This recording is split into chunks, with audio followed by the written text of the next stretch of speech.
नमस्कार माझ्या भावा बहिणींनो. आजकाल देवाची कृपा व्हावी म्हणून देवळांचे उंबरे जिजवणारे बरेच तथाकथित भक्त लोक दिसत आहेत. त्यात कुणी ऊन वारा पाऊस झेलत रांगेत उभे राहून, तर कुणी चोर वाटेने वशिल्याने पैशाच्या जोरावर दर्शन घेताना दिसते.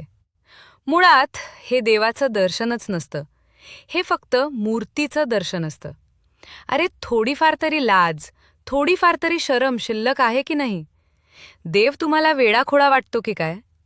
तुम्हाला खरंच असं वाटतं का की घाईघाईत मंदिरात घुसून हात जोडून 2 मिनिटात आरती उरकून देव लगेच पावतो?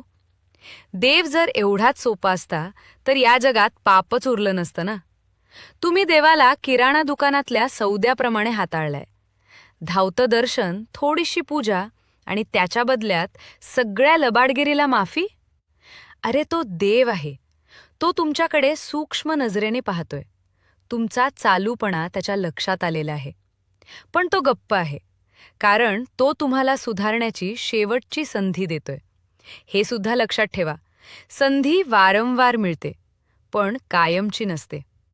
मोठमोठ्या प्रसिद्ध मंदिरात हजारो भक्तांच्या रांगा असतात. म्हातारी आई, थकलेले बाबा, गरीब कष्टकरी लोक तहान भूक विसरून तासन तास रांगेत उभे असतात. आणि तुम्ही पैशाच्या जोरावर, अधिकाराच्या बळावर चोर वाटेने आत जाता. पण एक लक्षात ठेवा, तुम्ही देवाला भेटतच नाही, तुम्ही फक्त दगडाला डोळे लावून परत येता. देव दर्शन देतो फक्त आस्था असणाऱ्यांना, श्रम करणाऱ्यांना, माणुसकी जपणाऱ्यांना. तुमच्यासारख्या ढोंगी, लबाड, वशिलेबाजांना नाही. बापरे बाप, किती भयाण, किती घाणेरडं वास्तव. देव वशिलेबाज नाही. तो तुमच्यासारखा सौदा करत नाही. तो पाहतो तुमची नियत. तो मोजतो तुमची कृती. जर हात घाणेरडे असतील तर फोटो, हार, अगरबत्ती याला काहीच अर्थ नाही. हात घाणेरडे म्हणजे भ्रष्टाचार, हत्या, गुन्हेगारी, अत्याचार, गैरव्यवहार, गैरवर्तन, लूटमार या सर्व दुष्कृत्याने बरबटलेले हात. समजलं? म्हणून एकच विनंती, देवाला बाटवू नका. देवाला फसवायचा प्रयत्न करू नका. देवाला तुमच्या पापांचा सहभागी बनवू नका. देव मूर्तीमध्ये आहे, पण तो तुम्हाला चांगल्या कृतीतून दिसला पाहिजे. तो तुमच्या वागण्यातून दिसला पाहिजे.